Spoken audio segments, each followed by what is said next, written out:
sole fa cri cri. E se vado a scuola anche il maestro fa cri cri. Hey everyone, it's Jonathan, and welcome to the final episode in our series on Pinocchio, and this time we're finally doing an actual, authentic Italian version. Today I am joined once more by Conrado Falco, and earlier this year when we recorded our episode on AI, he was wondering if I was going to do any Italian versions, since the story is Italian, and at the time I had my schedule mostly planned out, but it made me decide that even though I had a rough idea of which versions I was going to be doing, before I was done I should at least do one actual Italian version of the story, and I figured that Conrado would be the perfect guest to join me. Today's movie is one I had at the back of my mind as one I wanted to get to eventually, but I hadn't really seriously considered it as part of this batch until I was talking to Conrado. When I brought up that I wanted to do an Italian version, I gave him a couple options, and this is the one he picked. And I'm glad he did. This version is a movie that in many ways is truer to the book than any version we've covered so far, which apparently isn't a high bar to cross since Pinocchio as a concept for a film seems usually to be more of a template for a story rather than a blueprint, and people just like to do their own things with it, as we've seen time and time again these past few months. However, for as closely as this sticks to the book, this movie is also very bizarre. Both because the book is very bizarre, but also the choices they made while making this movie, and then adding on top of that the reason this one is kind of famous, or infamous, the English dub. Wow, that really pushes it over the top. Breckenmeyer, John Cleese, Queen Latifah, Regis Philbin, and that's just the tip of the iceberg. The cast for this English dub was as if somebody dropped a list of celebrities into a hat and just randomly grabbed a handful and called it good. There's a lot more I could tell you about this movie, but I will save it for the podcast because we have so much to say about this one.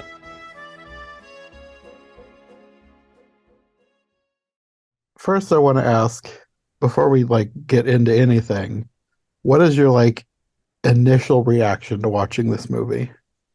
Well, I can't believe that can be a complicated question. So, it is for me too.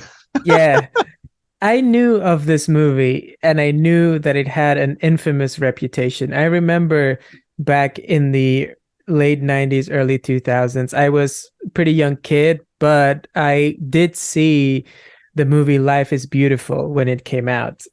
My parents showed it to me and they loved it, and all the adults around me loved it. And that's the movie that Roberto Benigni did, which is basically like a Holocaust drama, but it's kind of like a sentimental family-ish type movie where he has a kid that's in a concentration camp and he tries to make it, he tries to spin things around for the kid's innocence or something like that. That was a big hit. He won the Oscar for it, and he followed it up with Pinocchio in 2002. And I knew that it had been a huge, huge bomb, and that all the goodwill that he had from the previous movie kind of disappeared. So much so that I never saw it. My parents were not interested in seeing it. Everybody knew that it was a huge stinker. So to finally see it was a very interesting experience, because I gotta be honest, when it first started I thought, oh, this is actually kind of interesting and it's not so bad, and then the moment he appears as Pinocchio is when I understood, oh, I see what happened. So that's kind of my experience of it. So did you watch it in Italian or in English? It's funny enough, I watched, because to peek behind the curtain, we were supposed to record this podcast a couple of weeks or maybe even a month ago or so, but a while ago, and then for scheduling conflicts I had to reschedule, and I had seen half of the movie back then. I saw the English version then, and then I decided, since I had only half a movie to watch, to switch to Italian for the second half, and that did improve things a little bit, but not a lot. I thought it improved it quite a lot. Yeah, well, the dub is really, really terrible. But the Benigni being cast as Pinocchio is a mistake, no matter what language it is in. It is true that it's better in Italian. It's a little bit easier to swallow. Yes. I think that just the accents just sound so wrong in everything in this movie. I don't know why it is, but especially Pinocchio. Yeah, and you remember who plays Pinocchio in the English dub? It's someone who's somewhat famous, if I remember. Breckenmeyer, which is it's the most 2002 choice they could have made. And yeah, not someone who's known for his incredible voice acting, let's just say that. Yeah. Like I'm sure he's fine in some kind of a specific context where he would be playing someone similar to himself, Right. but not as a 1800s Italian puppet child. Yeah, well, Puppet Child was also a man child, a Yes. 50-something Italian guy playing a child for some reason. Yeah. Yeah, the choice to have no children in this movie, all adults. Like on the English version, they have an opening narration to sort of explain this away. This is not in the Italian version, but they sort of paraphrase the opening of the book. Uh-huh. It says, "Once upon a time, there was a king," our viewers will say, and that's similar to how it opens in the book, where he's talking to children, and then he says, "No, you're wrong. It's about a wood." But then it says, "No, kids, in this tale, there is a place where animals can speak, a child can look like a grown-up, and very often grown-ups can act like children." Which is Yeah. strange, and that is not in the book, and it's also not in the Italian version. I think they just did that for American audiences for some reason. Yeah, you know what it reminded me of? That choice, the choice to have a Benigni play the part and also adults.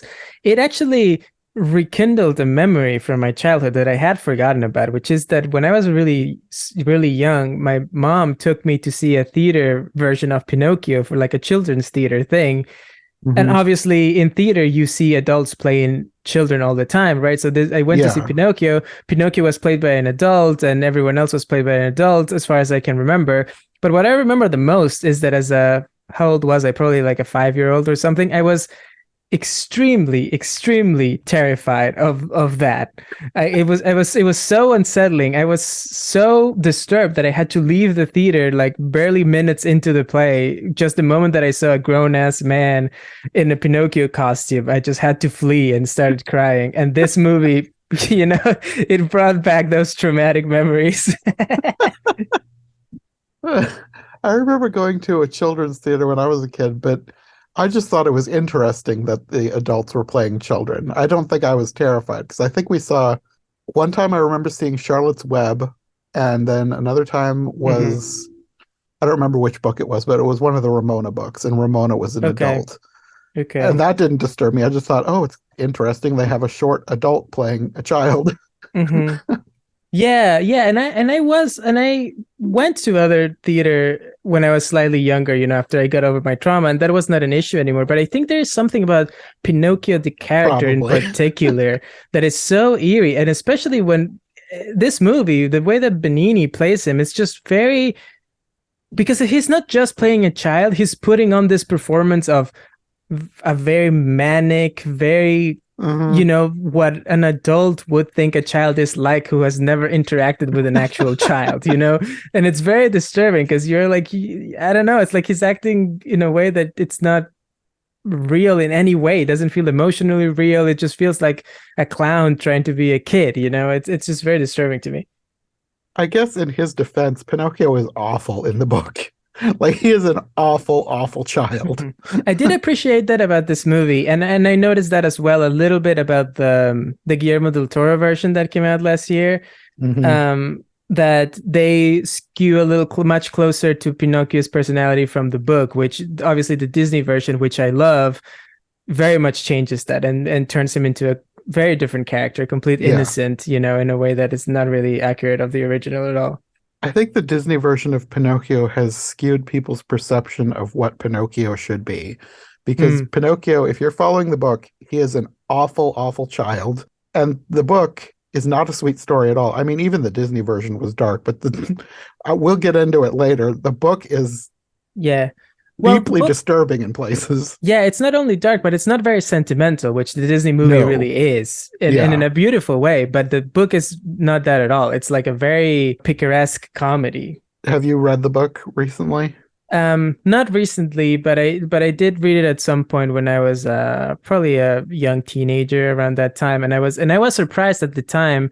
I don't know if I finished the book actually. Maybe I might have read just some parts of it, but I was very surprised by the differences because like you were saying, I was expecting something different based on the Disney version. Hmm. Yeah, I either read the book or had it read to me when I was a kid, and then I went years without hardly ever thinking about Pinocchio. Hmm. And then after I started doing this series, I was like, I'm doing versions of Pinocchio. I should actually read this book again to brush up on what it is. Yeah. So I read it and then I bought a copy so that I could go through it because with this one, by this point, I have pretty much, well, actually, I have completely finished the other Pinocchio's podcasts. This is like the very last one that I'll be doing Hmm. before going on to the next story. Yeah, save the So best for last. it kind of is. So like I had read the book sort of towards the beginning. I think I probably bought it a little while after we recorded our AI podcast because that was one of the first ones I recorded, even though it came like in the middle of the series. Hmm. So I had read the book before a few versions, and then I haven't thought about Pinocchio for probably a couple months at this point because I was sort of done with it. And so I got it out again when I started watching this because I started realizing that this version is truer to the book than any other version I have watched so far this year. That's very interesting. It changes a lot of things, but it is very true to the book. And then I was like, okay, I'm going to go through the book as I'm watching and see what they've changed and what's the same. Yeah, when you told me this when we were, trying to coordinate our schedules, and you told me that you thought that this was very loyal to the book, I got actually really interested in that. So I'm looking forward to hearing what you have to say about that. Yeah, I've watched the movie like at least 3 times, and I've gone through the book fully, not read page to page, but like as I was going through the movie, I'd watch a little bit, then stop, read the passage in the book, and then keep going. So the past like 3 days have been just me focusing on this movie and this movie only. I thought I was going to be able to make my notes in one night, and it's taken me like 3 days to make the notes. Oh, wow. This is probably the most attention this movie has gotten in I don't know how long. Probably. Yeah, so the way this movie opens, they've completely made up. Hmm. This is not in the book, and this is why it took me a while before I realized that this was very close to the book, because for the first chunk of this movie, it is not like the book at all. Okay. It opens with this Cinderella-style carriage being pulled by hundreds of mice Mm-hmm. and a driver named Medoro who has a weird, creepy nose. Yeah, he's And supposed to be a dog, I think, right? he's Like a supposed to be a dog man. poodle.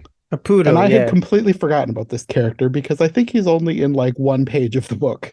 Oh, he is in the book. Interesting. Yes, yes. And I had completely forgotten about him. And I didn't realize that he was in the book until I was going through it and I came across a mention of Medoro. And I was like, wait a minute, this character we've seen several times in the movie is in the book. And yes, he is. He's a poodle, but he does not have a big role in the book. They have greatly expanded it for this movie for some reason. I don't know why. Well, I have to say that that scene with the poodle and the mice and the blue fairy, that was the early scene. I think it looks a little bit striking, the image of Hmm. the mice carrying the character. That's when I was thinking, oh, maybe this movie is a little more interesting than I thought it would be. It'll have things that the other versions don't have. Maybe it'll go in an Hmm. interesting direction. So far, I was into it. Yeah. And this mice-drawn carriage is in the book as well, but I think again it's only in one scene with Medoro. Okay. Right. And in the movie, he's recast as sort of like the Blue Fairy's chauffeur, basically, right? Like her driver. Yeah, which he is in the book too, but like I Oh, said, he's okay. only in one scene. And in the movie, he's not in that many scenes either, right? He's at the beginning and the end, I think. Maybe a couple more. He's sort of sprinkled throughout the movie in a very minor role, but it's still a much bigger role than he had in the book. Okay. And this Medoro character is voiced by Eric Idle, and the Blue Fairy is voiced by Glenn Close. Because, like, I'm going to be talking about like 3 different versions of the story, and the first one that I watched is the American version, and it's Hmm. the reason that this version is so infamous is because of this kind of terrible dub. Yeah, yeah. I have heard from some people who are Italian, but that I don't know personally. I've seen some Italians defend the movie a little bit and say that there's things in it that are like, actually kind of very funny and clever if you are Italian, you have a certain context for it. I have Hmm. yet to see, read, or hear a, defense that actually explains to me what those things are or points them out to me. So I don't know, but I just want to throw out there the idea that, the movie was a little bit better received in Italy than it was in the rest of the world, and certainly in America. Well, when I watched it in Italian with subtitles, it played far more normally. Like, it's still weird. It's definitely Yeah. still a weird movie, but it felt more natural. Probably how they were intending it, rather than having Breckenmeyer's strange interpretation of Pinocchio. It is a little too much, right? Because when it's in Yeah. Italian, you see Benigni and you're like, okay, it's this annoying guy who's pretending to be a kid, but whatever, he's just doing his Mhm. thing. But when on top of that you have this other voice that's trying to Yes. see, which is another adult trying to sound like a kid in a voice that doesn't really fit with this incredibly Italian guy, you're like, Mhm. what is happening? It's just too many layers. Plus, I think another layer that I don't know if you might have even caught this, I think that it's having the same problem that a lot of anime dubs have, in that they are trying to match the lip movements. I think in the Oh. voiceover world, it's called the lip flaps. They're Hmm. trying to match the English words to the way the mouth is moving in the film. And that can have mixed results in anime, but I think it's much worse in this version in live action.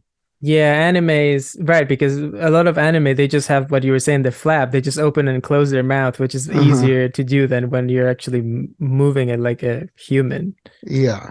And I think part of the reason why it's so weird is that some things they've like changed the phrasing in a weird way to make it match the lip movements. And in some cases, they just made something up. Like, it was not what Hmm. they said in Italian at all. Oh, that is interesting. I'm not surprised. Yeah, that is interesting. I mean, I have a lot of experience with dubs because I grew up in South America, like I was saying, and actually, I don't know if I mentioned that before, but I did grow up in South America, and a lot of movies, especially kids' movies, came dubbed. And so as a kid, I saw all of the Disney movies, for example, all the Harry Potters, all of that stuff was all dubbed. Mhm. So, yeah, there I have a lot of experience with like later finding out, people's voices actually sounded like and being a little shocked, or things like that. Like learning that Shrek had a Scottish accent, that was not my experience of it. Did they give him an accent for your version? He didn't, but Donkey had a Mexican accent, and there was a lot of Mexican specific humor for Donkey, which was that's a very popular dub, actually. I think you will be able to find a lot of Spanish speaking people who will claim that the Shrek is better in Spanish than it is in English because of that very famous dub. Okay. Did they have the same thing where they were they trying to match words to the lip movements, or was it just a direct translation? I think it depends on the movie, and I think you're right that not all dubs are created equal. I think we know that, Hmm. and the best ones, yeah, you probably wouldn't go for doing a match for the lips and just more for a match of, well, that's certainly for when the actors are moving their mouth, but maybe not to like match the mouth movement so closely. And Yeah. you would have a liberty to change certain words, but also translation is really hard. I have translated plays in the past, and it's tricky because you want to keep the meaning, but sometimes it doesn't quite make sense. And when you add timing into it, it's even harder. So I don't Hmm. envy the work of the people who had to do this dub. Yeah. I think that's why not all anime gets imported to the US, because I have watched some with just only subtitles, and sometimes it's hard for me to follow because I can tell that they're making a joke, but I don't understand what the joke is. Yeah, yeah, yeah, and a lot of subtitles can be overly literal, especially for humor, and then the joke is completely Yeah. lost. Yeah. Yeah. Well, back to this opening scene. Again, none of this is in the book. The Blue Fairy is talking. There's like this butterfly flying around, and she's talking about death and how it lasts too long. And she asks Medoro if he's ever died. And he says, I haven't finished being born yet. And anyway, there's no such thing as time, Madam Fairy. Hmm. I don't know what, like, are they trying to like make this deep in some way? Because none of this is in the book. The only thing that I can figure out is they're trying to give an explanation for why she dies in the middle of the story. and then is back. But even that doesn't really make sense. Yeah, it's hard to yeah, I don't know. It's hard to make sense of that, but it is a weird movie that makes a lot of Hmm. weird decisions. Yeah. And they have this whole thing where he can't really see very well and he doesn't want to wear glasses. So he asks for more light and she makes it morning. Hmm. And I'm not sure what they were going for with that either, other than the fact that, oh, she's magic and she can change night into day. Yeah, I guess that's enough, you know. So after this, we follow the butterfly that they were talking about, and it flies through the town and somehow knocks a massive log off a cart. Yeah. That moment I also, like I said, so far I'm still kind of into the movie. I'm like, okay, butterfly is flipping over this massive piece of wood. I'm kind of into it. I'm ready to have like an alternative take for this much maligned movie. You know, I'm like, oh, okay, there's gonna be some cool, interesting stuff. It won't make any sense, but it'll be wacky. It'll be out there. Maybe this is like, kind of like a Jerry Lewis movie or something but then it isn't, sadly. And this is one of those instances where they've added a bunch of dialogue that is not in the Italian version, because in the American Oh, version, the police are yelling like, "Stop, you hooligan, arrest that log." And yeah. then the log flies through somebody's laundry and they act like it's trying to disguise itself. None of that is in the Italian version. They're just Oh, yelling, "Catch wow. it, get it, stop Oh, it." okay, okay. So So they clearly for the English version they knew they had a stinker in their hands and they just wanted to do more to it. We should say maybe. infamously this is a Harvey Weinstein production, and we know, Oh, that on top of all of his crimes, he was also notorious for altering movies, especially foreign movies, thinking that the average American viewer was too dumb or not sophisticated enough to actually like something from a different culture, so it had to be reworked. And so I'm not surprised that they're adding all this stuff, the narration at the beginning, extra yeah. jokes, extra lines. That kind of makes that make a little bit more sense now. Hmm. But yeah, this log is like flying through town. It's like picking up speed as it goes, and eventually crashes into Geppetto's house and stops. And Geppetto is voiced by David Suchet in the American version. He takes it inside and he's talking about making a puppet, and his lines are strange. He like repeats himself twice, and I think it's the exact same recording that they've repeated twice. He says, "You'll be like the son I never had and take care of me when I'm older." He says it once when he's outside and once while he's carving, and I'm pretty sure it's the exact same take, just They just repeated. repeated it. Yeah. Yeah. But in Italian, he says, "You'll be the staff of my old age." I'm not sure what that means. I'm sure it's something that makes more sense in Italian. Maybe it's Yeah, similar. it's probably an expression to say the same thing, right? You'll take care of me when I'm older. You will be my cane when Yeah. I'm old. Yeah. Yeah. But again, none of this was in the book. The whole beginning is different. In the book, the log for Pinocchio was first found by somebody completely different, somebody named Master Cherry, who is like, today you might call him a frenemy of Geppetto. Interesting. He gives him the log, but he insults him by calling him Polendina, which refers to the color of his wig, which resembles cornmeal, which they've actually Oh, gotten correct in this movie, but in the English dub, it's repeatedly called eggs, but it's cornmeal specifically, and cornmeal. that's where the name Yeah, the that name makes came from. sense. And then they have a knockdown, drag out brawl during which they are both injured. But then after the fight, they say they have settled their accounts and are friends again. And Geppetto limps home with the log. That's nice. That's good to know that I was wondering why Geppetto has this like very strange wig in the movie, but it's good to know that that's from the book. I did not remember that. Yeah, it is. It's a very bad wig, but it's good to know it's on purpose. Yes. Yes.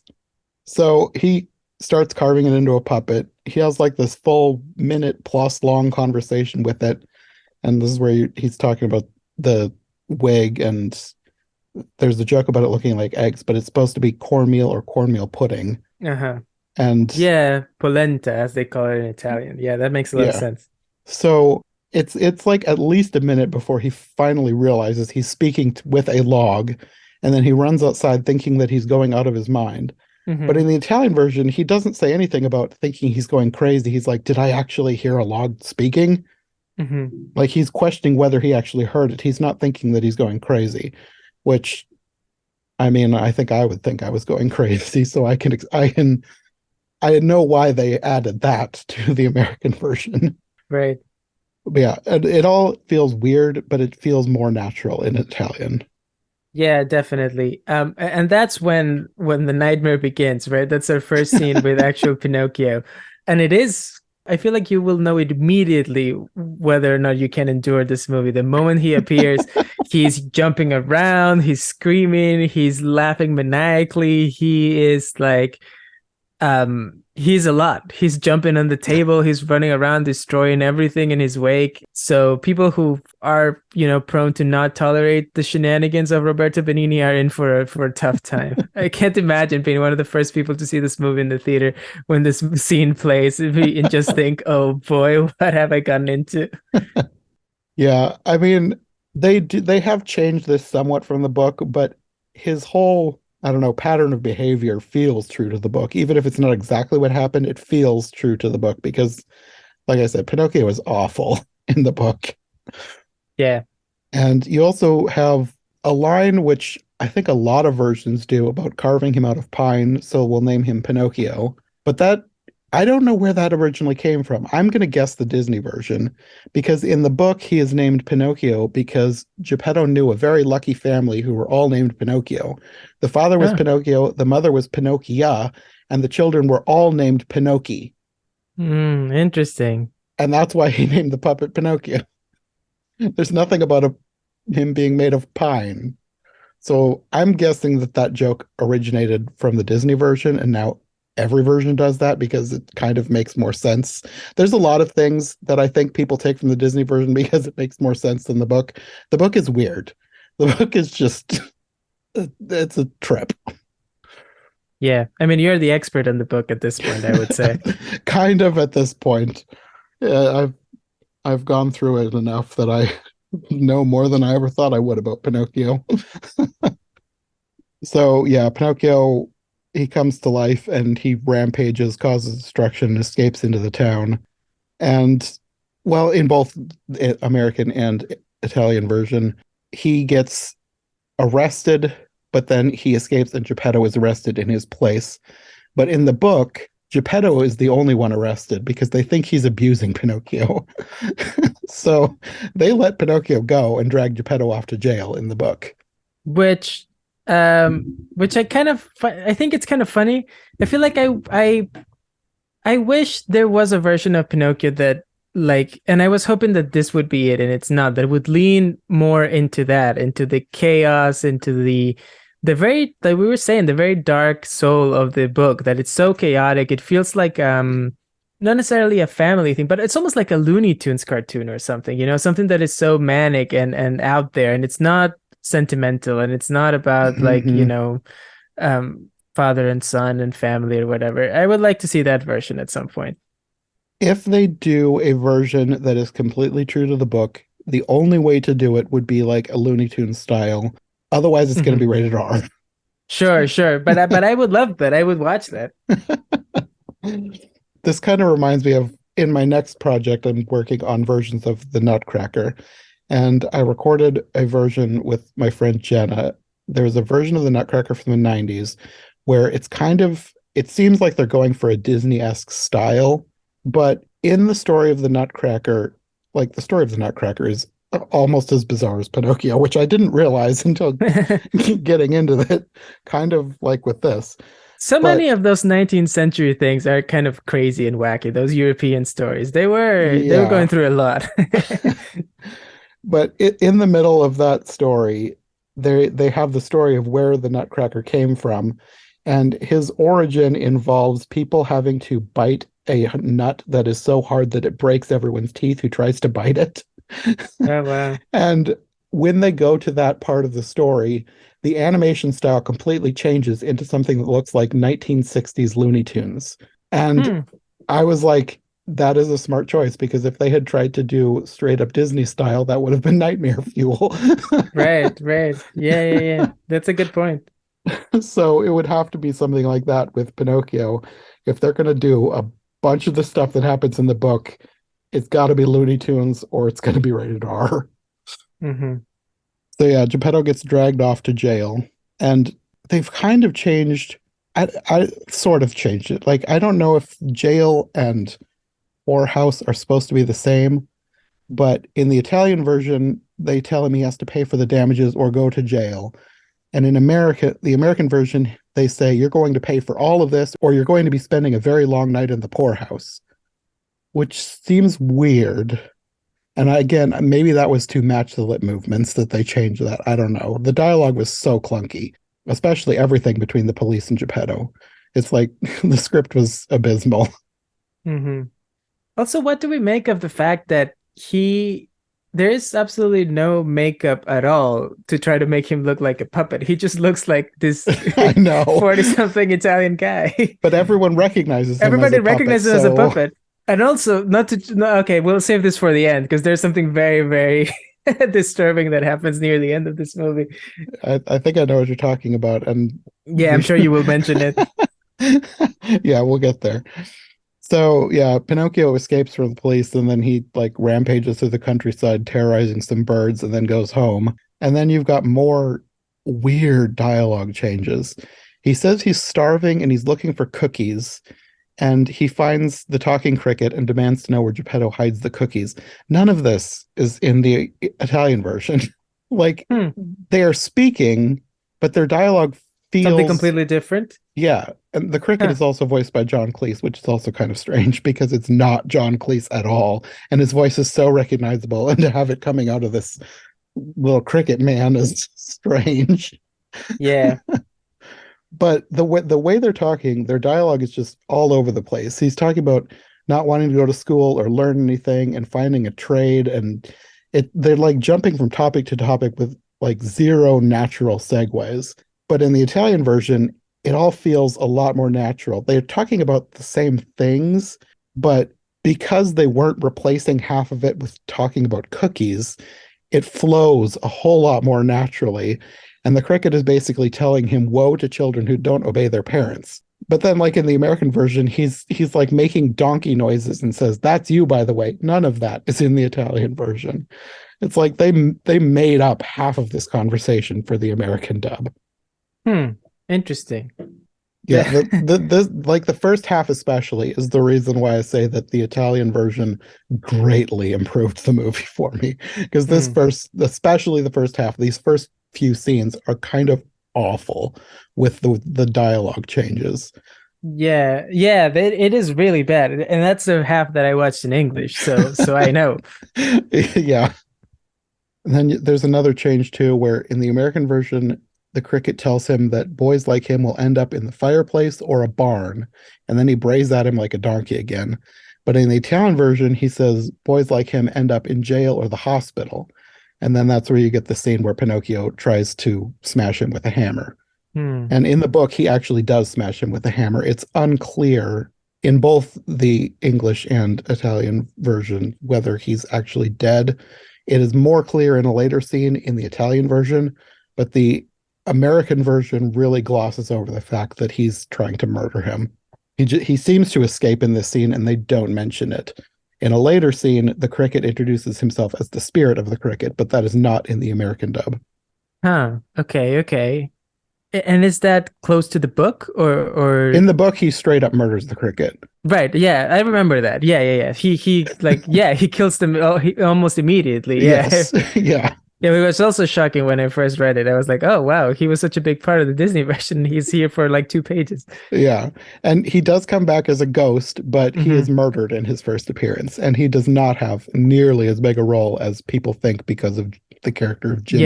Yeah.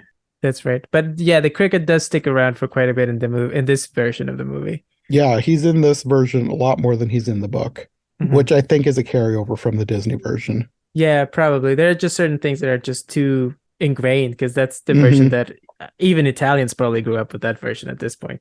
Probably. But after the cricket is either dead or gone, Pinocchio's like grumbling about how terrible everything is. And then he falls asleep, and Geppetto comes home and he's just on fire in the middle of the room. But in the book, he falls asleep next to the fireplace and burns his feet off.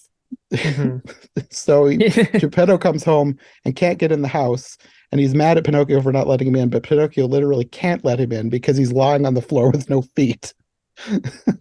But in this one, he's just kind of randomly on fire for a little bit, and Geppetto puts him out.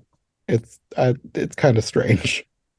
And Pinocchio then tells him about his day and talks about the cricket, and then wants a new suit because he ruined the one that he's wearing.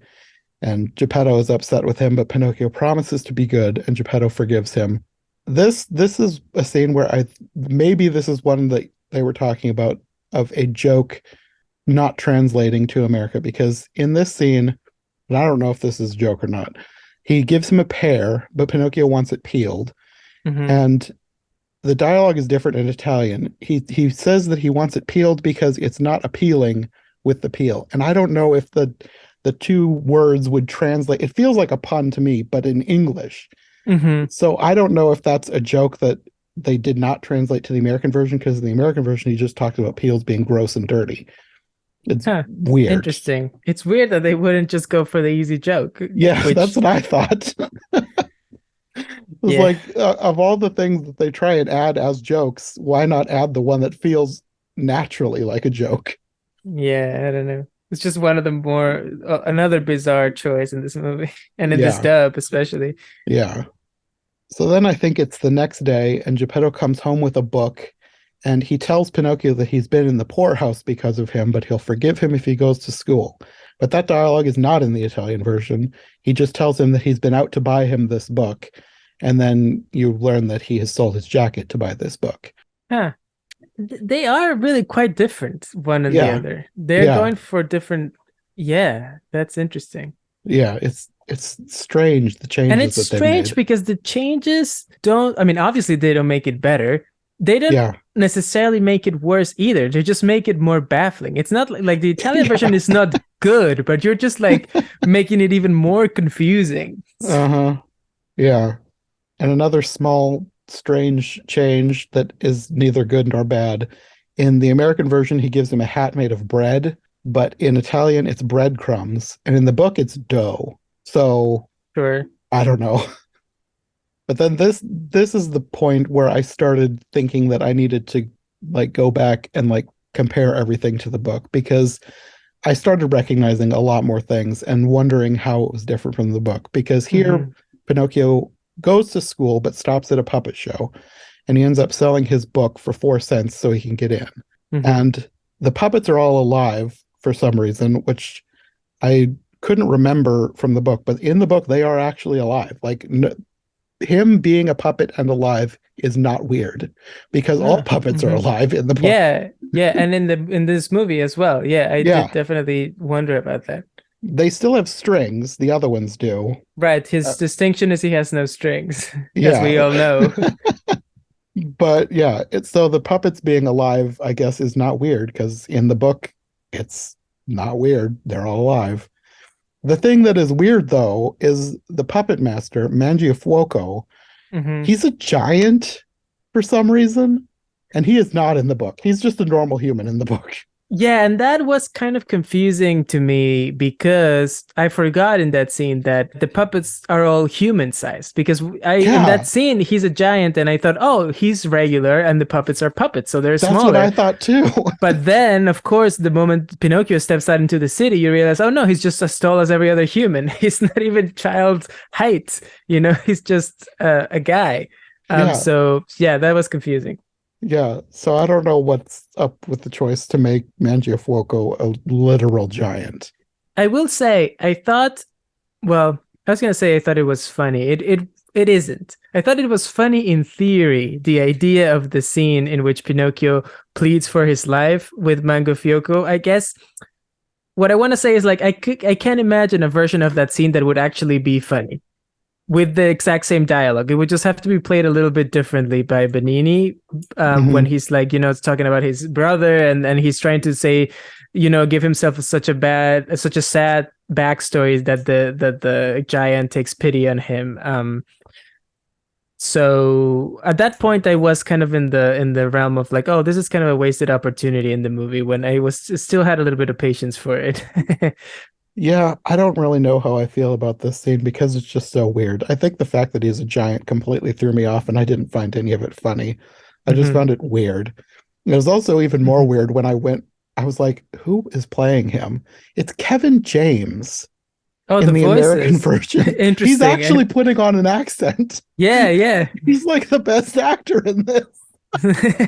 Which is weird to say that That Paul Blart Mall Cop is the best actor they should in have done that with Pinocchio. the whole movie. I I think that's another know. mistake. Everyone should have had an Italian accent because at least then it would have been just like It would, bizarre from the beginning in yeah, a appropriate way. You know, you could just yeah, be like, "Oh, they're all Italian and they're all wacky." Whatever, right? yeah, It's not like Breckenmeyer and John Cleese or, you know. yeah. Everything about this movie is weird, but I've kind of gotten to the point where I kind of love that about it. Yeah, I kind of wish I did too. I kind of wish I loved this movie, you know. It reminds me, have you ever seen the movie Clifford with Martin Short? Where Uh-uh. he plays a kid, but it's Martin Short, middle-aged guy, and he just everyone in the movie thinks he's just a kid, and he kind of terrorizes Charles Grodin. It's a funny movie that was not a hit, I think, when it came out, but a lot of people have reclaimed it, and I was hoping that this would be kind of like that. It's so grotesque and so weird that I feel kind of like, oh, this is actually really funny in its own way, but sadly, it is not on the level of something like Clifford. Oh, okay. Interesting. I'll have to look into that one at some point, maybe. Yeah, it's a lot. I wouldn't expect everyone who sees it to like it, but I think it's a if you are into its particular kind of humor, I think you would really enjoy it a lot. Depends. A lot of this just depends on my mood too, because not all movies like this are going to be something that I'm going to love. I think That's I true. just spent too long on this, and Yeah, you have I've got Stockholm Stockholm syndrome. syndrome. But yeah, this whole thing is changed from the book as well because in this version, he is going to eat Pinocchio. Hmm. But like, why? In the book, he's going to use him as firewood to cook stew Which makes more because he's sense. wood. Right. So, like, why is he going to eat a wooden puppet? Like, I know he looks like he's flesh, but he's still technically wood. Yeah, that makes things even more confusing. Yeah. And then some of this is in the book, some of it is not. Mangiafuoco sneezes when he is sad. But like Hmm. it's in the book, it says he has an odd habit of sneezing instead of crying when he's sad. Hmm. So in this, like the dialogue is weird, especially in the American version. They say he's just a big softy and he sneezes when he gets emotional. And when he hears something sad, he gets a bellyache and loses his appetite. They've changed that dialogue a bit, so it just sounds weird in the Hmm. American version. Hmm. But the point of this is that Pinocchio needs to find a way to make him really sad so that he'll let him go. So then you have Pinocchio tells him that his father is so poor he had to fry his own hair because it looked like an egg. And then Uh-huh. that is different in the Italian version because again it's supposed to look like cornmeal or Right. polenta. Hmm. And I think that he says he's so hungry he almost ate his wig because he mistook it for cornmeal pudding. Sure, So sure, they sure. changed that again. I guess neither good nor bad. It's just weird, a weird change. Hmm. Maybe they thought Americans wouldn't know what cornmeal pudding is. I don't know. Yeah.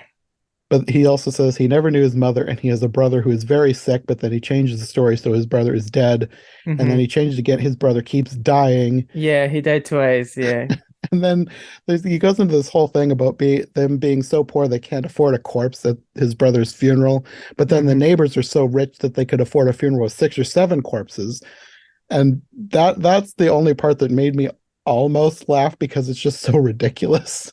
Yeah, that's what I'm saying. That part is what I was like, this could be funny in the hands of a different Probably person. yes. You could make a funny scene out of this. Yeah.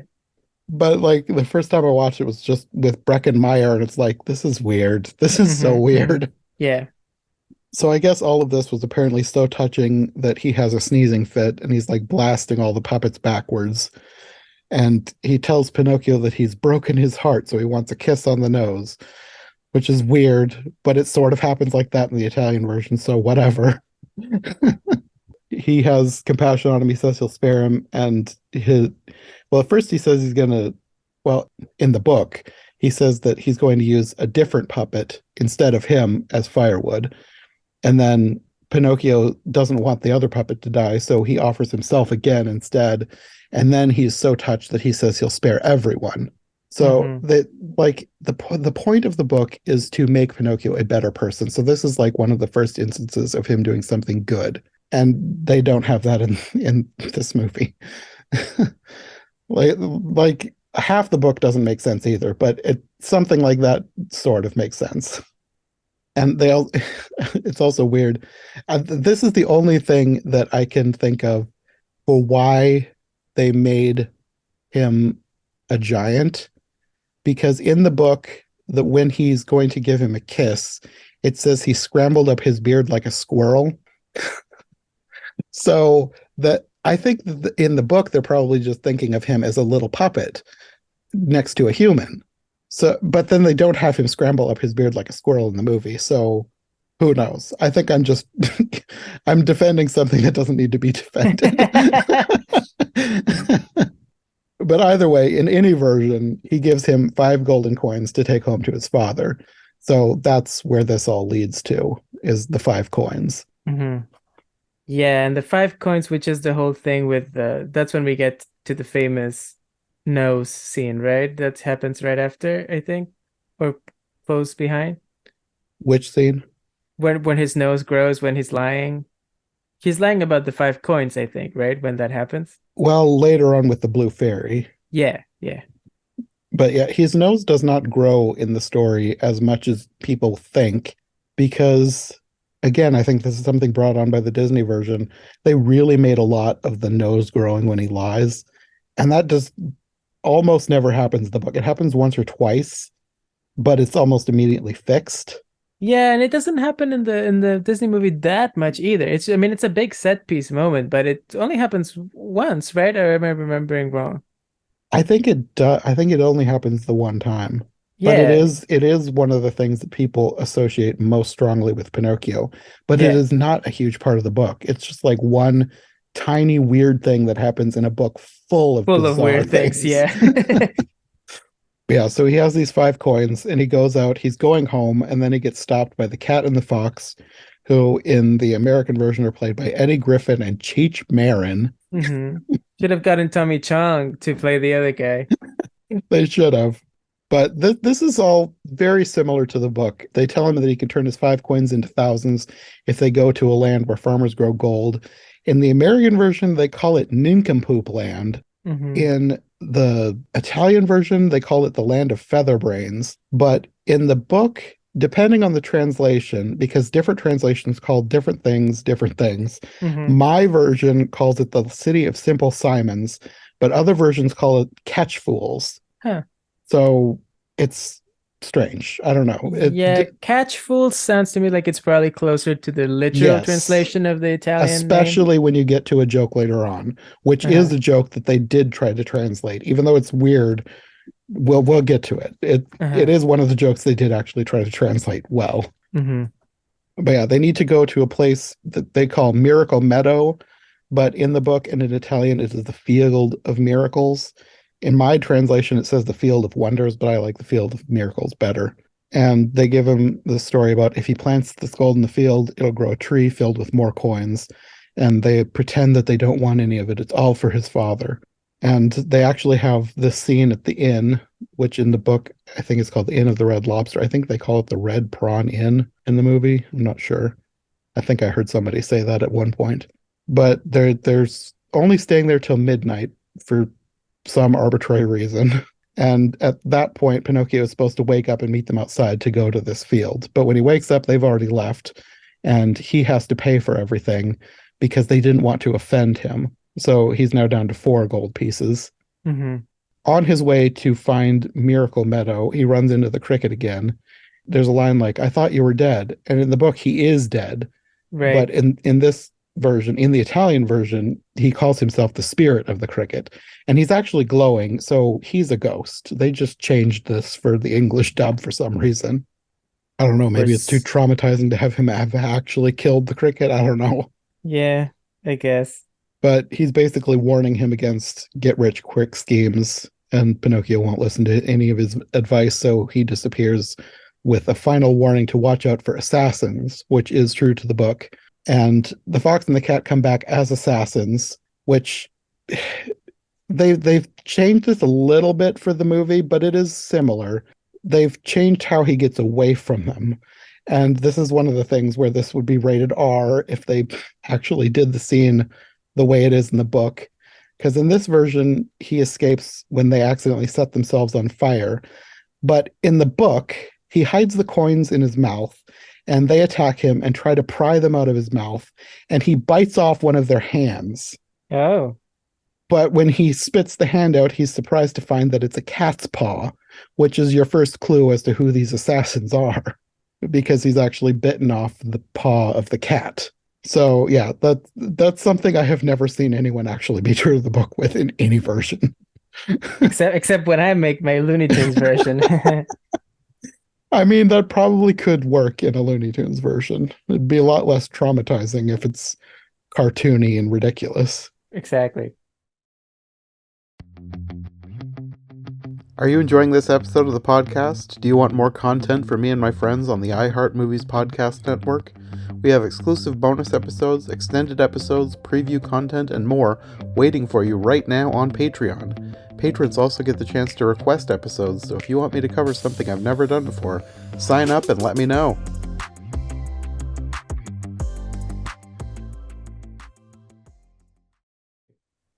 At this point, he escapes and finds the house of the Blue Fairy.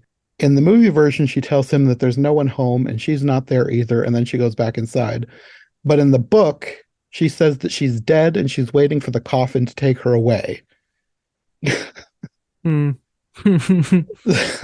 So make of that what you will.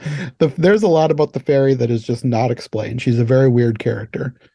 So the assassins then catch up to him again, and he hides the coins in the dirt, and they hang him.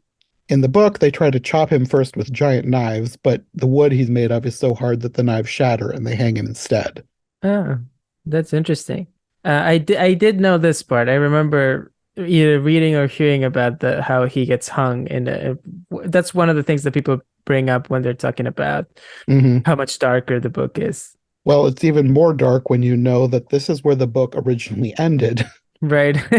Because this was supposed to be like a gruesome morality tale about being obedient and a good child, and Pinocchio is none of that, so death by hanging was his punishment for how awful he'd been through the rest of the story. But after he was done writing the story, the editor requested a better ending. More Pinocchio, yeah. This is only like a third of the way through the book, so he wrote a lot more after he was requested a better ending. But yeah, after this, you get another scene that's not in the book. The fairy's looking out of the window and says that it was a shame because Pinocchio was such a beautiful puppet. And Medoro agrees with her and then tells her goodnight, and then is horrified by his own reflection because he says that there is an old man in the house. And she tells him it's a mirror, and he seems offended at that and says mirrors are not what they used to be, and leaves. And then she's just looking sadly out the window at Pinocchio hanging. But in the book, there was no conversation about a mirror. The fairy sends a falcon to cut Pinocchio out of the tree and then report back to her if he was still alive. And the falcon thinks he might be alive, but he isn't sure, so the fairy sends Medoro to fetch him in the mouse-drawn carriage. So very different to this scene. Yeah. So after this, you get the whole scene with the doctors, the owl, the crow, and the cricket. And at this point, I'm not sure, like the cricket is never described as a ghost again in the book. So they don't ever have him glow again. So it's like, maybe he's back to life. I don't know. I don't know what's up with the cricket. Yeah. But either way, either in the American version or the Italian version, all the dialogue seems to be close enough to what's in the book, just trying to figure out whether he's truly alive or not. Right. And once they figure out that he's truly alive, they leave, and you have the scene with the fairy trying to give him medicine. Oh, yeah. Which he refuses. And she tries bribing him with candy, which in the book and in the Italian version, it's a lump of sugar. They just say candy in the American version. And then he eats the candy and still refuses. And she tells him that he's going to die if he doesn't take the medicine. He has a fever in the book. Like they don't really explain that in the American version. I think they mention it a little, Like there In might the be like Italian? one line in the Italian version, but the fever is the reason for this medicine. Yeah, this is another scene that I thought has the potential to be funny in different hands. I did think that the moment when they walk in with the coffin to like take him, The was kind of Undertaker rabbits. the Undertaker rabbits. Yeah, that was kind of bizarre and funny. It reminded me of David Lynch and his rabbits. In a way that I thought made me chuckle a little bit, and it made me think, oh, this could have been much better in different hands. Even with this bizarre script, if you could play it a little differently, it could have worked. Hmm. This is one of the things where I was kind of shocked to learn that the rabbits were actually from the book, because I watched the Guillermo del Toro version before I read the book again. Like Uh-huh. I read it years ago when I was a kid, so I forgot Right. almost everything from the book. So I just assumed that the rabbits were something that he made up, because there's a lot that the Guillermo del Toro version just makes up, which is fine. Yeah, it's very different. Yeah. So I just assumed that this is part of his whole afterlife that he made up. I didn't realize that the Undertaker rabbits who take away the dead are actually from the book. And I thought it was cool that you actually see them in another version, because that's another thing that it's such a brief scene in the book that nobody ever does them in their versions, at least the ones that I've seen so far. Hmm. Yeah, that's true. But yeah, the arrival of these Undertaker rabbits freaks him out enough to finally take the medicine, so they leave. And then he starts going crazy again. He's like jumping on the bed. And then she wants to know why the assassins had hung him. And he starts making up a story, which ends up with the scene of him growing the long nose. Yeah, that's when he's lying about the coins, right? Yeah. And then you have a line that's actually from the book that I don't really understand. I don't know if this is supposed to be like some old Italian adage that just doesn't translate well anymore. But the line is, there are two kinds of lies, lies with short legs and lies with long noses. Mm-hmm. And that's from the book. And it has been used in a couple different versions of Pinocchio. But I don't know if it actually has some sort of significant meaning beyond just the fact that his nose grows. I don't know if it Yeah, originated somewhere else or not. yeah, I wonder if that's a common Italian phrase or something that was said even just at the time that people would Yeah, have recognized. Yeah. that's what I assumed, but I don't know. Yeah, I don't know either. But after his nose grows, he confesses that he was actually lying, so she fixes it. And he, at this point, leaves saying he wants to buy a coat for his father to replace the one that he had to sell to buy the book. Mm-hmm. And this is very different from the book, like extremely different. Because in the book, his nose grows so long he can't even turn around in the room. And the fairy has zero pity on him. She wants him to learn his lesson to never lie again. And he's just stuck like this, crying for hours. So after he's been sufficiently punished, the fairy summons thousands of woodpeckers who come in and peck his nose down to size. Ah, that's great. This is great for my Looney Tunes version. It is. It really is. But that would have been really disturbing in this version where he's basically a human. Yeah, exactly. It doesn't look like wood at all. Yeah. So then in the book, she tells him that she would like him to live with her and be her little brother, because at this point, she's basically a young girl. She changes Mm. ages throughout the book. Like Oh, she's, interesting. So it looks like she wait, does she also died in the book? Is that where she says that she's waiting for the coffin or whatever? yes, but she dies later. Oh, Like she interesting. So she it's not tells like him she is living through many life cycles. Like she gets old, she dies, she becomes a girl and like that. It's not like that. Am I maybe it's unclear. Like I don't okay? really understand the fairy's gimmick. Sure. She's just weird. Like everything in the book, she's just weird. Hmm. But she tells him that she wants him to be her little brother and live with her. And she says that she's already sent for his father. They're all going to live together in her home in the woods. And apparently Geppetto is already on his way. So Pinocchio decides to go meet him. And then that's where the two versions kind of converge again, because he goes out to meet Geppetto, whereas in the movie version, he's going out to buy him a new jacket. And then Hmm. that's where he runs into the fox and cat again. He still wants to go to Miracle Meadow because he still wants to plant these coins and grow a coin tree. Right. So in both the movie and the book, that's where this meeting them again leads. Hmm. They want to know how he got out of the tree, and he's asking them if he tells them about the assassins and asks if they can still go to Miracle Meadow. And Pinocchio is also very dumb because in the book he notices that the cat's paw is in a sling and he does not put two and two together. He just bit this cat's paw off. Like it's obvious to the reader, but Pinocchio has no idea.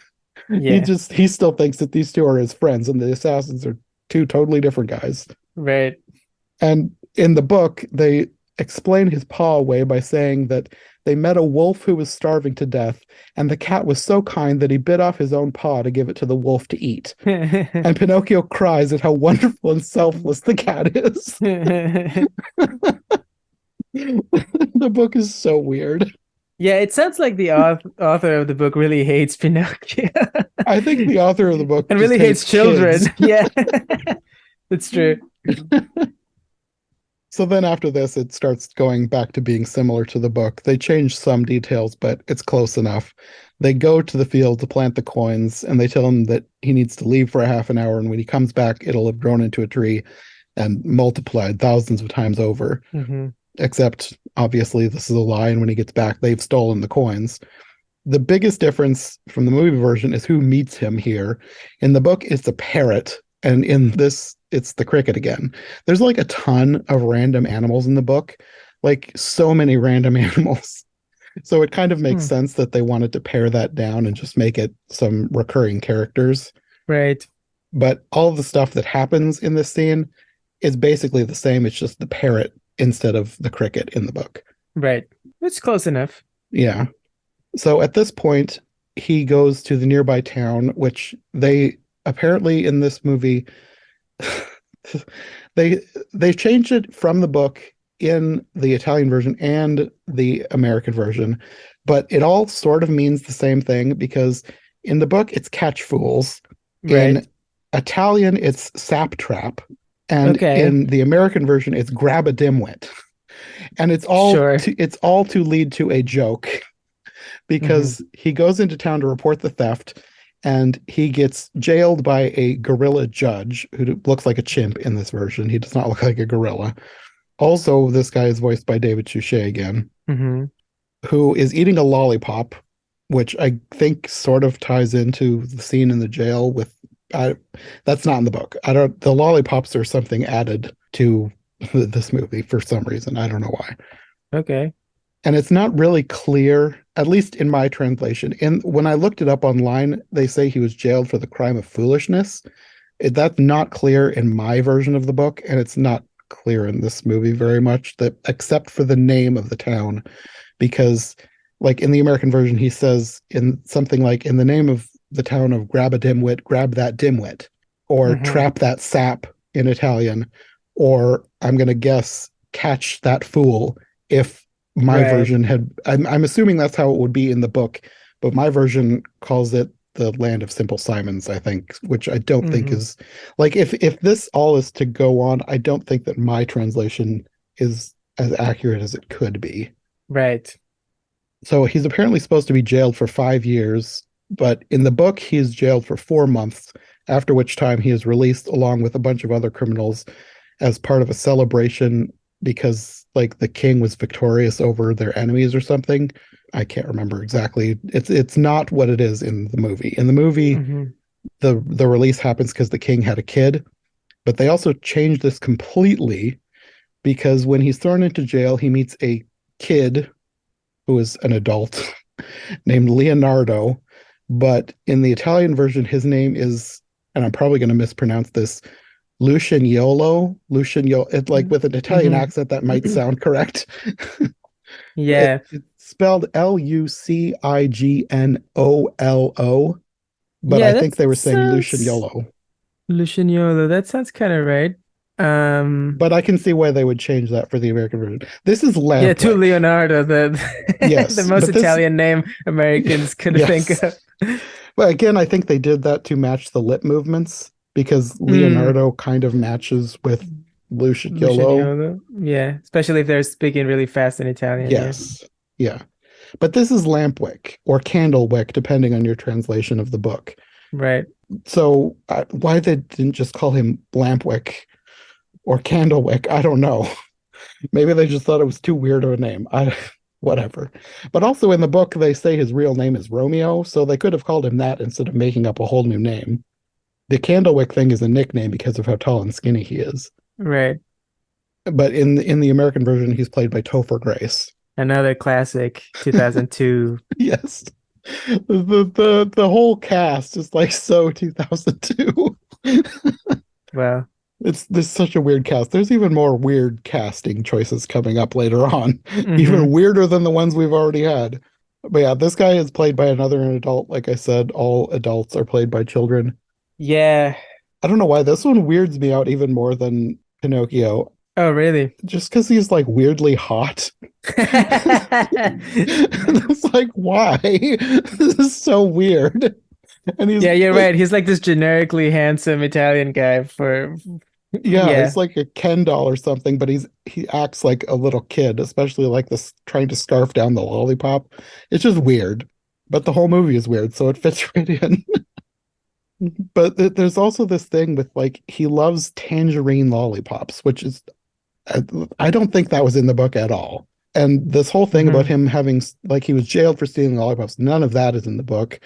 It's just weird. And also the thing that he says about the lollipops is changed from the American and the Italian, because in the American version he says that tangerine is the flavor of paradise. But in the Italian version, he just says the tangerine lollipop's flavor is out of this world. Mhm. So I don't know. Another weird change. And then he talks about he stole all the lollipops from a shop and the police confiscated them, but he suspects that they kept them for themselves. And I think that's supposed to explain why the judge was eating a lollipop earlier. And then also the jailer is eating a lollipop. I don't know. Yeah, I guess that could be why. It's as good Yeah, as explanation as any. yeah. I don't know. But then he gets released, and Pinocchio is given a dinner of pear peels. Again, none of that is in the book. I think it's a callback to the scene with the pear at the beginning, but I don't know why. Hmm. And then in here, you have one brief scene of Geppetto out searching for Pinocchio at night. And then I think that's supposed to be like a time jump because apparently 4 months pass while he's in jail.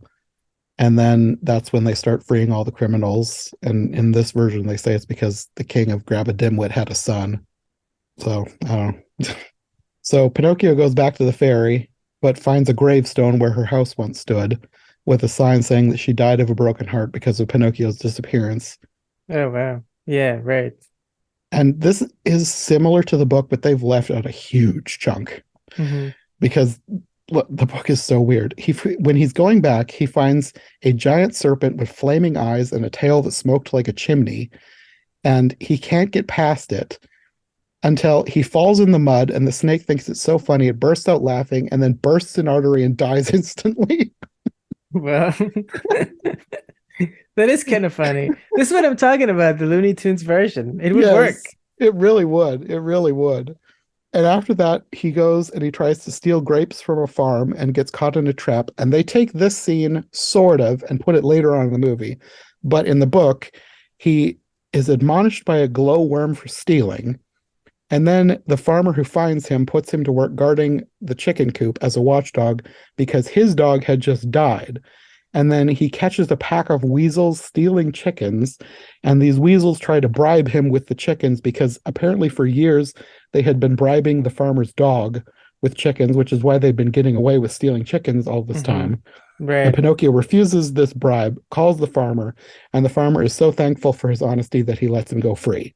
Hmm. That's how you would frame my dog, by the way. He loves chicken. So yeah, they cut all that stuff out, and this is where he goes back to the fairy's house. And there he meets, in the book it's a pigeon, in the movie it's a dove, but pigeons and doves are kind of the same thing anyways, just Hmm. different breeds. And it's voiced by Queen Latifah. Oh, really? At this point, I was watching in Italian, so I missed that. It's a male in Italian. Oh, So interesting. I Yeah, yeah, that's Queen right. It is the Latifah, man. whatever, who cares? Very 2002. Yeah, exactly. So in the book, the dove tells him that Geppetto is on his way to America to search for him, and she carries him to the ocean on her back because he's just a tiny puppet. But here he's a grown adult, so he just follows her all the way to the ocean. Hmm. And when he gets to the ocean, he sees Geppetto rowing across the sea and calls out to him just as it capsizes and disappears under the waves. So he jumps in to save him, but he gets swept away too. And this is where the book kind of diverges.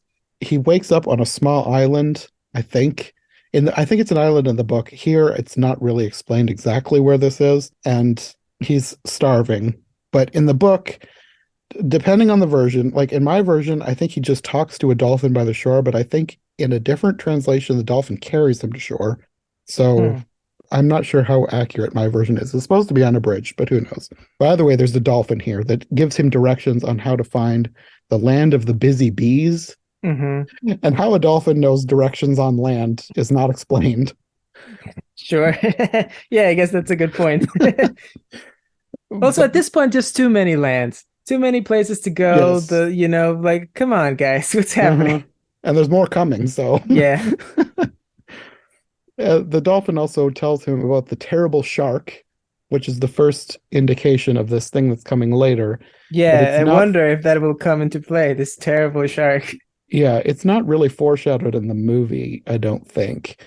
But in the book, it's foreshadowed 2 or 3 times before it actually happens. And that's another thing that can potentially change between translations, because apparently the word for shark can also be the same word for dogfish. So different translations will say terrible dogfish or terrible shark. So then different movie versions will have either a terrible shark or a terrible dogfish. And then the Disney version even threw a wrench in that by having Monstro the whale. So now there are versions with whales instead of sharks or dogfish. So just it can be whatever giant undersea creature you want to have, because some just make up a monster. So this dolphin also speculates that Geppetto might have been eaten by this terrible shark because it's been wreaking havoc around these parts for the last week or so. So at this point, Pinocchio goes into town, and this is similar to the book. He finds a lady and offers to carry her water jugs in exchange for some food, and is shocked to discover it's actually the fairy. However, in the book, he's shocked to discover that it's the fairy because she's old now. She's old enough to be his mother. Yeah, in this movie, she's just the same lady the whole time. Yes. As in most versions of it, I would say. Maybe did the Guillermo del Toro version change the appearance of the fairy at certain points? No, but it sort of split her role into 2 in the Sisters of Life and Death. Oh yeah, that's right. That's what I'm thinking sprite. of. Yeah. So the Guillermo del Toro version did its own weird thing. Certainly. Which I actually love how weird the Guillermo del Toro version is. That's like one of my favorite versions of Pinocchio because it's so strange and beautiful. Yeah. But yeah, after this point in the book, she basically becomes like a mother to him as opposed to his sister because of her age, I guess. And it's never explained why she's aged or if she even actually died, because he found a gravestone. But I think in the book, when he asks if she was dead, she says it doesn't appear so. So I don't know. The fairy's just weird. So he is going to live with her now, and she makes him start going to school. And the whole thing with the school is different from the book and in the movie. It's similar here when he runs into a group of boys who have his hat, which they found on the beach. He wants it back, and a fight breaks out. And one of the boys gets hit in the head, and he says he's dying and collapses. And then Pinocchio is arrested, but he escapes immediately. And a lot of this does happen in the book, but they've cut out a big chunk because Pinocchio lived with the fairy for a while, like a long time. And these kids were not just random kids, they were his friends. He was like popular at school, but he was warned about the kind of company he was keeping and that all of these kids were not good company to be keeping. And he was told that these boys were going to get him in trouble someday, which is what led to the thing with the book. And then in the movie, we get the scene from earlier in the wrong place, because in the book, he runs away and dives into the sea. But in the movie, he jumps over a fence and gets caught in a bear trap and is taken away by the farmer to replace his watchdog. Except in this version, there are no weasels. It's Leonardo or Lampwick again. And he's also stealing chickens like the weasels for some reason. Well, he's just an all-around bad boy hooligan, right? So Yes. And he also frees Pinocchio. Pinocchio doesn't rat him out, and the farmer frees him out of happiness. Lampwick just frees him, or Leonardo just frees him and lets him go, and then they'd get chased off. And then from where we left off in the book with him escaping the police after the thing with the book, they also cut out a huge chunk of stuff. He gets chased by a dog who is sent to hunt him down. but then he saves the dog from drowning, so the dog lets him go. And then Pinocchio gets caught by a green fisherman. Okay. he's like described as so ugly he could be mistaken for a sea monster. Just a green guy. I don't know. And this guy tries to eat Pinocchio. So maybe that's where they got the thing with Mangiafuoco trying to eat him. I don't know. Okay, yeah, sure. Maybe just shuffle things around a little. Maybe. But the dog that he'd earlier saved from drowning finds him getting cooked and saves him. And then you also have a scene with an old man who tells him about the boy that was injured by the book earlier. And he says he recovered, so he's fine. So Pinocchio decides to go home now.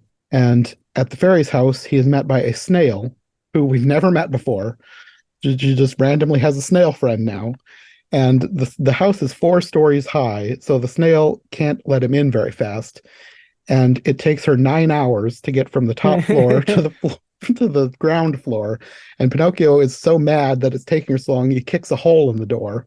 And there's a line in the book that I really like about how long it took the snail. It basically says something like, it took her exactly 9 hours to go from the 4th floor to the street.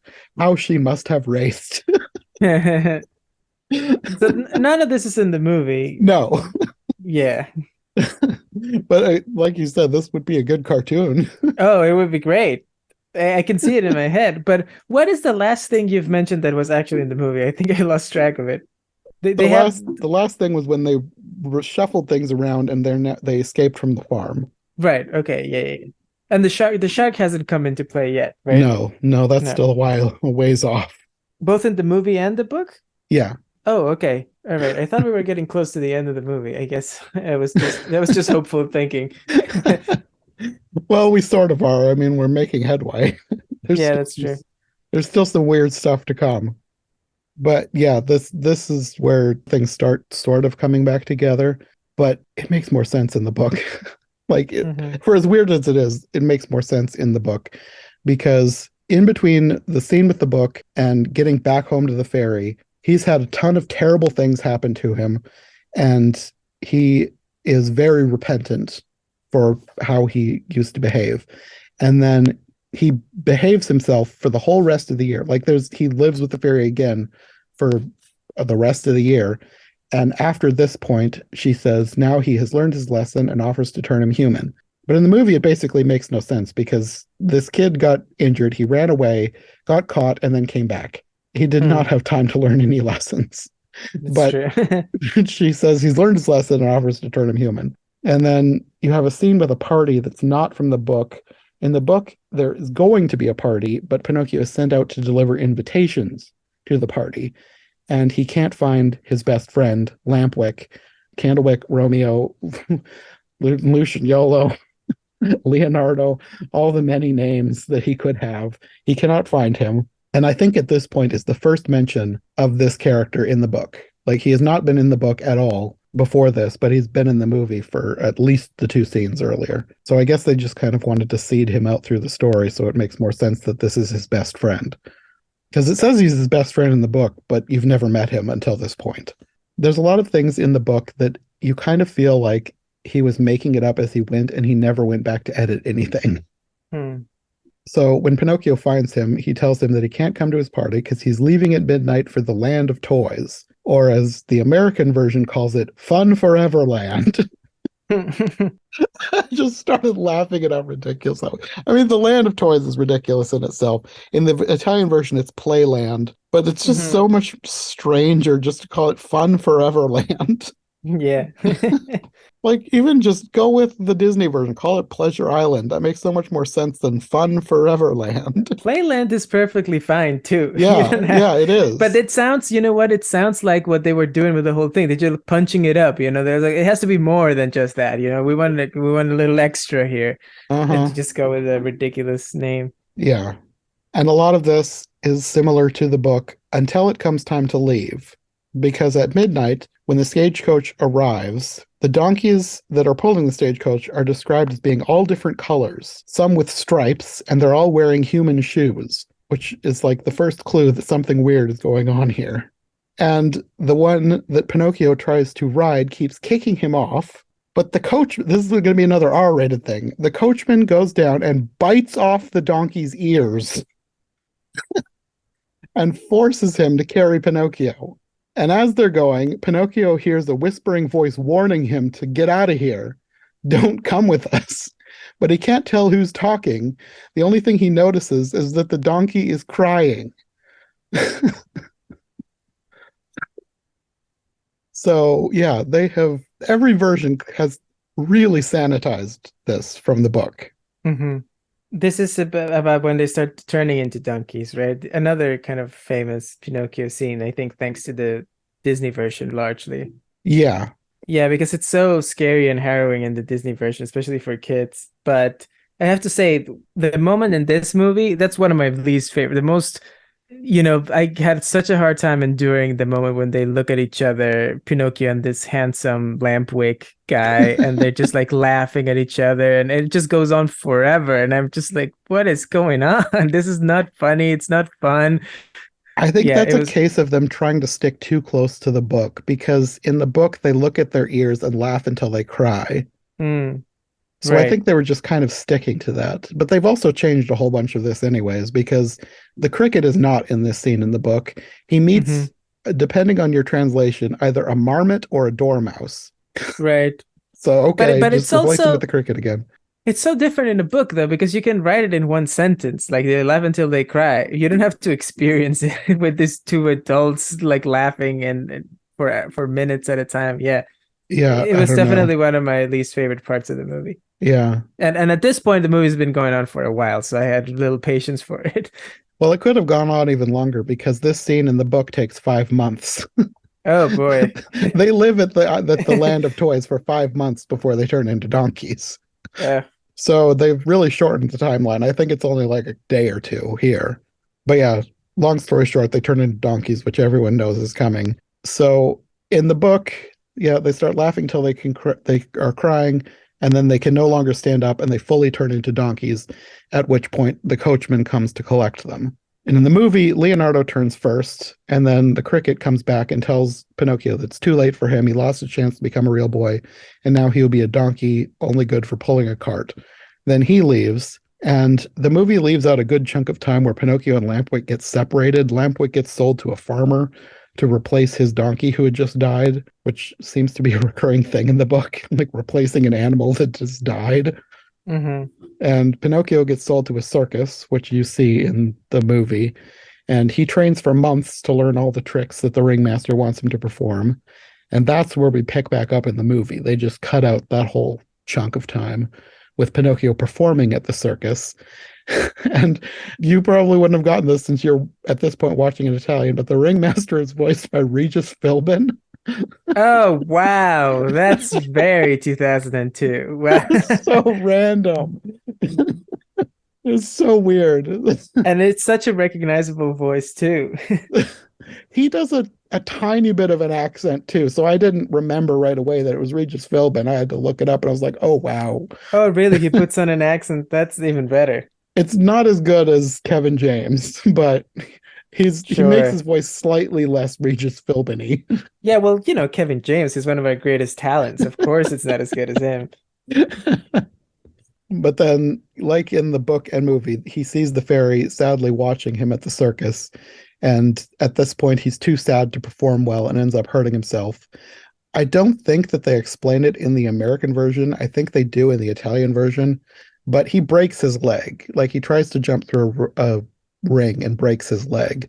And in the movie, the ringmaster says he's no good if he's limping, and they should just throw him into the ocean. In the book, they decide to sell him, and the person who wants him wants a skin for his drum. So he decides to kill him by drowning him in the ocean, because it says that something like he's too tender-hearted or something. Like he thinks it'll be kinder to drown him than to just straight up kill him. Which doesn't seem a kinder way to kill someone, but whatever. And in the movie, the fairy follows them to the ocean and saves him magically. In the book, after he's thrown into the ocean, he is eaten alive by a school of fish. All right. And when the buyer goes to pull up the donkey corpse, he finds the puppet version of Pinocchio because apparently he was just a wooden puppet instead of a skeleton inside the donkey. That is kind of cool, actually. It's another thing that would look really cool in my Looney Tunes version. It'd be Yeah, a great gag. yeah. This is another thing that I don't, at least as far as the versions I've seen so far, I don't think I have seen this yet. Nobody wants to show Pinocchio getting eaten alive by a school of fish. So then in the book, this guy is upset that he doesn't get the skin that he bought the donkey for, and he wants his money back. So he takes Pinocchio into town to sell him for firewood. And Pinocchio then escapes from him and jumps into the sea. And then he swims across the ocean until he comes to a rock in the middle of nowhere. And then up on the rock, he sees a blue-haired goat beckoning him to come to her, which this is obviously the fairy. But before he can make his way to her, he's eaten by the shark. So they have really shortened that up and just made her be a human this whole time. They just skipped everything and had the fairy save him, and then watch in human form as he is eaten by what appears to be a megalodon. Because this thing is not the size of a shark. It is literally the size of a whale. And then in the book, Pinocchio meets a tuna inside the shark. In the movie, he pretends to be a tuna, which is okay. In the book, he has a tearful, happy reunion with Geppetto, but in the movie, when he finds Geppetto, the reason he pretends to be a tuna is because he overhears Geppetto talking about what a terrible son he has, and he only reveals himself to be Pinocchio when Geppetto says that he loves him in spite of everything that he's done. Mm-hmm. And in the book, it's explained that he's been living in this shark for 2 years because after he got eaten, the shark also swallowed a well-stocked boat, and he's been living off the supplies. But at this point, he has literally just used up the last of everything that was on this boat. And as soon as his last candle goes out, he will have nothing. And at this point, it's kind of, well, I don't know if it's worse in the book or in the movie or whatever, but in all versions, at this point, I'm like, hard to believe Geppetto would. I guess he's just had such a rough time that he is just happy to see his son. But like, why would he? His son is terrible. It's just gotten him in worse and worse situations. Yeah, I don't know. I guess love is blind. I Father's suppose. love. Yeah, father's love, a mother's love. It's unconditional. But they've changed this somewhat from the book because Pinocchio wants to escape, and in the movie he tries to make Geppetto follow him by snatching his wig and taunting him with it, but then the shark sneezes them out randomly. And in the book, it's explained that the shark is very old and suffers from asthma and heart problems. And he sleeps with his mouth open, so they climb up and are going to escape pretty easily, but then when the shark sneezes, it swallows them again. So then they have to climb out much more carefully, and Pinocchio then carries Geppetto on his back, and they swim away from the shark safely. Pinocchio is swimming them across the ocean, but Geppetto's not doing well, and Pinocchio can't swim very fast with Geppetto on his back. But then they find the tuna that he met inside the shark again, and then he takes them to shore. And in the book, after they make it back to shore, Geppetto is so weak he can barely walk, so Pinocchio says they need to go and find help.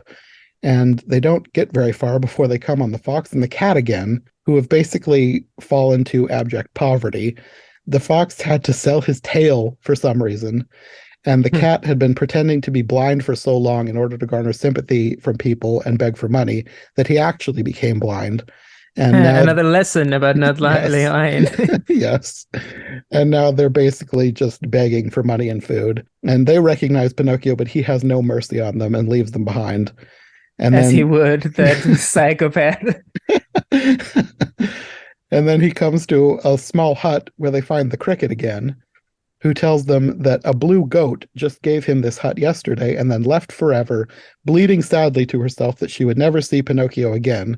And Pinocchio is very upset at this and starts crying, but realizes that he needs to care for Geppetto, and he makes him a bed and asks the cricket how he can get milk for Geppetto. And then this is where the book and movie start sort of coming back together. The movie skips everything after they escape the shark, and they make it all the way back to their hometown. But Geppetto is so weak that he can barely walk. And in the American version, he tells Pinocchio that he needs to go find a farmer that he knows and do donkey work in order to earn him some milk, which is not what he says in the Italian version. I don't know why they phrased it like this. That is so weird. In the Italian version, he tells him to go and see if he'll let you sweat a little in exchange for some milk. And then in the American version, this farmer is played by Jim Belushi. Gotta love that. Man, I kind of wish I had seen the American version now just for that. Again, so very 2002. Yeah, definitely. So he earns milk for Geppetto and also a penny and buys a lollipop for himself. I'm not sure what the lollipop is for. And the farmer mentions that he has a donkey, but that he's overworked him and he's sick now.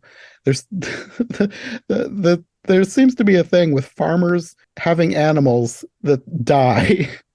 Well, And this whole thing is similar enough to the book that I won't go over the minor differences, but ultimately he ends up discovering that this farmer's donkey is Lampwick or Leonardo. In the movie, they have a tearful reunion with Pinocchio giving him a lick of his favorite lollipop flavor, the tangerine.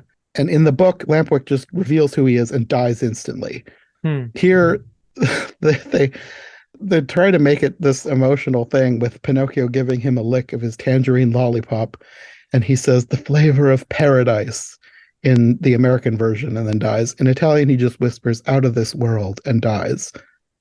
Either way, it's very weird. And from this point on, let's just talk about the movie for now, because the book is completely different. So in the movie, it seems like only a few days are passing here. Geppetto seems to start doing a bit better, and after Pinocchio has worked himself to the point of exhaustion, earning milk, and then the fairy and Medoro arrive in the Maestron carriage again, and the fairy basically tells him that he's made it, and if he continues down this road, he'll know great happiness. And then he notices that the cricket is with her for some reason, and then they all leave. Then you have a scene similar to the beginning of the movie with Medoro stopping the carriage because he wants the fairy to make it daytime again. And there's this whole thing where he needs glasses and she tells him that he has to wear glasses or something like that. I didn't quite understand that joke. I don't either. All right. They've added it to this. I don't know what the point of it is. I don't know. But they're leaving now, and she makes a remark about Pinocchio being such a beautiful puppet. And then suddenly Pinocchio and Geppetto are in a new home, and Geppetto has actual hair instead of a wig. Yeah, or a much better wig, at least. It's probably actual hair. We'll get to what happens in the book. Okay, so it's probably actual hair. And Pinocchio asks why everything is different, and Geppetto tells him that when naughty children change, they have the power to change everything around them with joy and serenity. And then Pinocchio asks where the puppet is, and you see his lifeless but still human-looking body lying across the room. Which is what I was trying to mention before. Yeah. Which is probably my favorite shot in the whole movie. And it's just so... I would have not thought of the fact that he turns into a boy, his old puppet body would still exist. It wouldn't transform, especially because he's looked like a human the whole time. Yes. And now it just looks like a dead human on a chair. Yeah. And I had forgotten, but that actually happens in the book. He has the puppet body is left behind when he becomes a human. Okay. I guess that's true to the book, but it's just so weird in this version because he's a human. Yeah, because he does. Oh. Such a bizarre choice. Yeah. So then the movie ends with him getting some books and going to school. And there's like a shadow of his puppet version following him when he leaves. And then when he gets to school, the shadow leaves him and chases the butterfly from the beginning of the movie out of the city. And then kind of a thing of like his, he's become a good boy, but his mischievous side still exists somehow. Yeah. Yeah. But like I said, the book is completely different. In the book, after Lampwick dies, Pinocchio keeps on working for months for this farmer to earn milk for Geppetto, who's getting better very slowly. I guess this farmer literally must only pay in milk. And I don't think they ever go back home either. They live in this little shack with the cricket for the rest of the book as well. And you saw a little bit of this in the movie with Pinocchio starting to learn to weave baskets. But in the book, that becomes a thing that he does to earn money, because he's not earning money from this job with the farmer. He's only earning milk. But in the movie, he talks about buying a jacket for Geppetto. But in the book, it's literally to keep them from starving. He's learning to be a basket maker so he can actually earn money for food. So, yeah. eventually he's earning enough money through this basket business that he's doing well enough that he can afford a secondhand book. And then at night, after he gets done with his jobs, he starts learning to read and write. And he keeps earning money until he's saved up to buy a new suit. And then he goes into town and meets the snail again from earlier in the book that was never in the movie. And the snail tells him that the fairy is in the hospital, but she has no money and she's extremely sick and dying. So Pinocchio gives her all the money that he'd saved for a new suit and tells her to give it to the fairy. And he tells her that he's going to go back and earn more money for the fairy. So the snail should meet him back there in a few days and he'd give her some more money. And then there was a line in the book that I really liked. The snail, much against her usual habit, began to run like a lizard under the hot summer sun. Wow, so she could run after all. So then Pinocchio goes home and he works until midnight and makes double his usual amount of baskets. And then when he finally falls asleep, he dreams of the fairy. And in the dream, the fairy forgives all his misdeeds because he's taking care of his elderly sick father. He's learned how to become an actual productive member of society. He's a good boy now. She tells him to keep doing so well and he will be happy. And then at that moment, he wakes up and discovers that he has become a real boy. And he finds a new suit waiting for him, and there's a purse in the pocket containing all the money that he'd given to the snail. And there's a note thanking him for his kind heart. And then he runs to find his father, and Geppetto is now years younger, so he has de-aged. That's why I said that this probably is real hair in the movie version, because he's actually much younger now. Then you get like roughly the same speech that the movie Geppetto gave him about bad boys becoming good. Okay. And then you actually do see the wooden marionette version of him left behind. And then that's where the book ends. All right. We made it. You made it. You've seen, I don't know how many versions of Pinocchio. I've seen so many, but this is the one I've probably watched the most at this point. I'm sorry about that. This is probably fine. Not the best one to watch intensely. But I actually like it now. Well, I like the Italian version. Like, okay. I probably will never watch the American version again. It's horrible. No, I wouldn't. I would never. It's not even one of those that are like so bad that it's funny or fun to watch. Really, it's just bad. It's just cringy. The dialogue is so cringy. Yeah. But it's like, even though it's not like great and the Pinocchio is weird, there's a lot of weird stuff in this movie. It still has a sort of weird charm to it. Like with the Italian language, I don't know. It just sounds nice. I don't know. Sure, I like it a lot better than I thought I would. Like it's not like a favorite movie or anything, but I like it a lot more than I thought I was going to. I think you're probably right. It's not in Italian. It's not a great movie. It doesn't quite fully work, but it's interesting and weird. It's not a disaster the way that it is in English. Which is a complete disaster that you can't even watch like a single scene without cringing, like you were saying, and wanting to turn the thing off. Yeah. No, the first watch through, I was like, this is horrible. I don't know how the Italian version could even save this. And then it makes a lot more sense in Italian with the subtitles. And I'm not even one of those people. Like with the anime, you have people who are like firmly subs versus dubs and that whole controversy. I don't really care. Like if a version has a good dub, I prefer a good dub. But if it's something like this, give me the subtitles. Right, because it's so much better. It's a terrible dub. It makes so much more sense with the subtitles, and it sounds better. Just their voices sound more natural.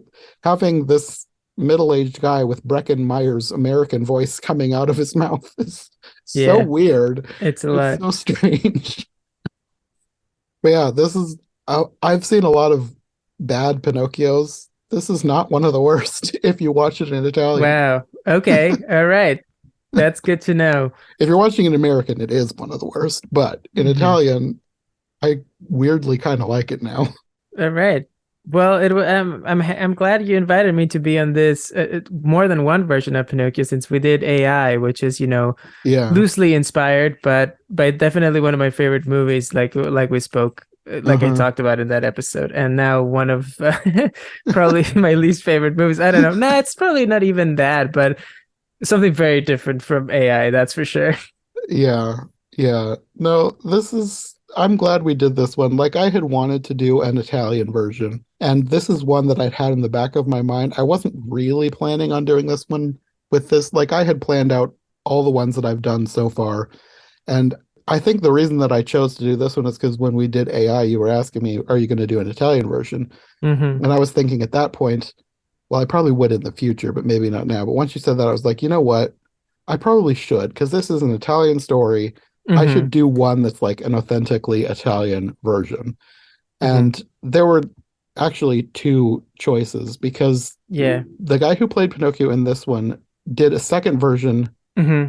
like 2 years ago, I think, You think 2019? Yeah. where he plays Geppetto Yeah, very, yeah, that's very right. recently. Yeah, which I'm also curious about. And I think, if I remember correctly, it's directed by Matteo Garrone, who is a very prestigious Italian director who usually makes very serious dramas about the mob and things like that. And so that Pinocchio movie is a big departure for him.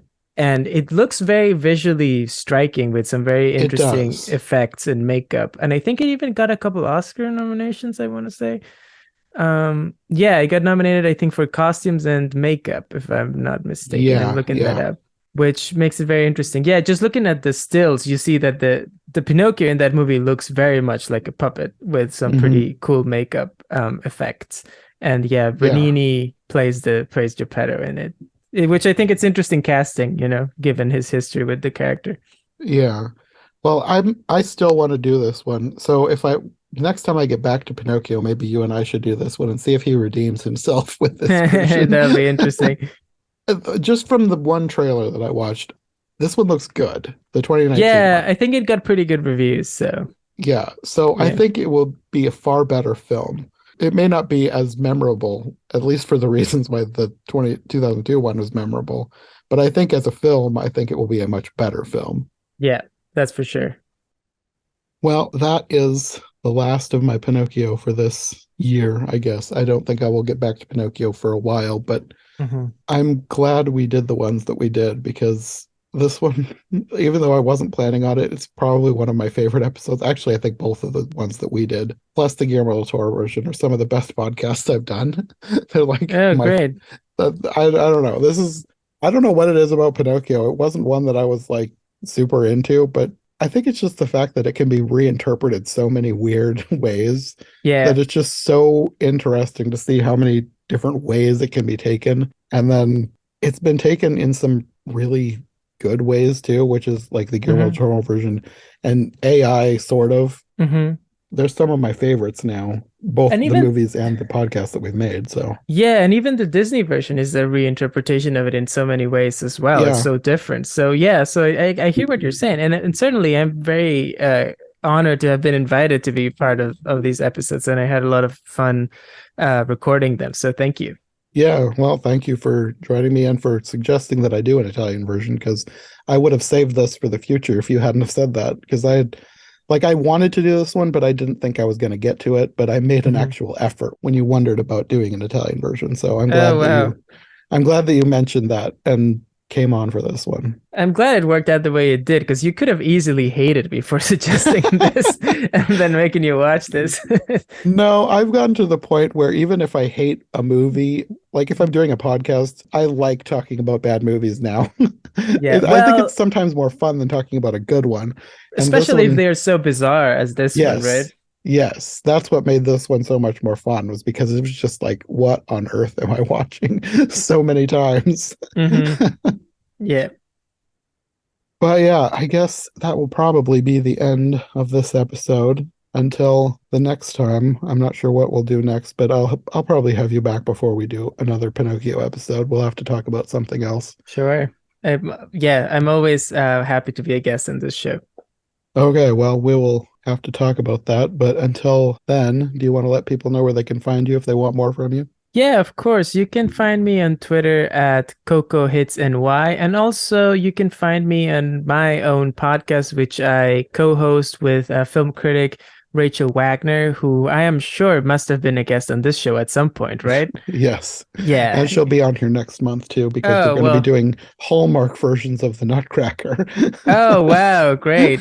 Yeah, that's her specialty. Okay, perfect. So listeners will be familiar with Rachel. We have a podcast called The Criterion Project, where we talk about movies in the Criterion channel or Criterion collection. Comes out every 2 weeks, and it's a lot of fun. So you can check that out wherever you get podcasts. Okay. Well, until next time. All right. Thanks.